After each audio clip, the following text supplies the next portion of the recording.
on y est. C'est la dernière étape. Bon, c'est un sentiment partagé de soulagement, de fierté et de tristesse aussi, puisque c'est la fin de cette aventure. Mais bon, l'ultime étape sera des plus agréables. Dans le Pays Basque, un terrain qu'on connaît très bien. Au menu, 3 cols répertoriés avec des petites codes bonus. 90 km de plaisir, 1870 mètres de dénivelé positif, toujours pour nous rappeler le chemin parcouru jusque-là. Et si tu débarques juste pour l'étape finale, tu peux retrouver les 11 autres vidéos dans la description.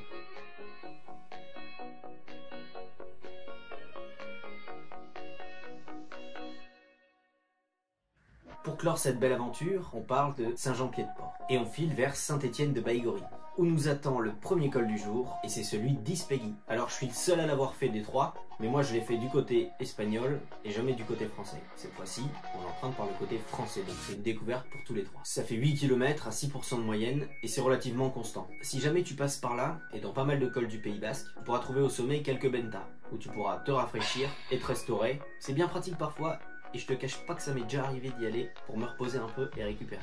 La descente est pas compliquée, elle sera super agréable, il y a pas mal de parties boisées et les couleurs sont superbes même en plein été. Et depuis le sommet, estamos en Espagne. Y vamos a continuar avec le col d'Ochondo et ses 7 km à 4,5%. C'est un bon col basque, bien irrégulier, avec quelques passages très pentus. Mais ça reste un col abordable sans problème. Il nous permettra de basculer vers Doncharia, mais pas question de rentrer en France trop tôt. À partir de ce moment-là, on va jouer du dérailleur dans les montagnes basques et on va passer par une première côte qui nous amènera à Sugarramurdi. Puis après un court passage à Sarre en France, on aura une seconde côte qui s'appelle l'Izunagia. On repasse alors la frontière, puis on descend vers Beira, en Espagne, jusqu'au pied du col d'Ibardi. Là, c'est que du plaisir. C'est 6 km à 4% sur une route flambant neuve. Un régal. Au sommet, on retrouve le sol français, qu'on quittera plus jusqu'à la fin de ce périple. Ah, ce petit air salin, cet air frais de l'océan. Direction Hendaye, pour la grande arrivée finale. Je pense qu'on peut dire qu'on aura bien roulé, et on pourra être fiers de nous. Et ça sera l'heure d'un premier bilan. Mais ça va être rapide à faire. On vous avait parlé de notre classement. Tu t'en souviens? Voilà un peu à quoi ça ressemble. Alors tous les jours, on marque des points en rentrant dans un tableur, notre position à l'arrivée ou au sommet de chaque col. Je le redis, mais on jouera rien dans les descentes, pas de risque, pas d'imprudence, et c'est bien mieux comme ça. Et puis tout simplement, pas besoin, parce qu'on s'attendra à chaque sommet et en bas de chaque descente pour s'assurer que tout le monde va bien. Le classement général, on gagne des points en fonction de l'arrivée de chaque étape. Alors on ajustera la veille exactement ce qu'on définit par arrivée.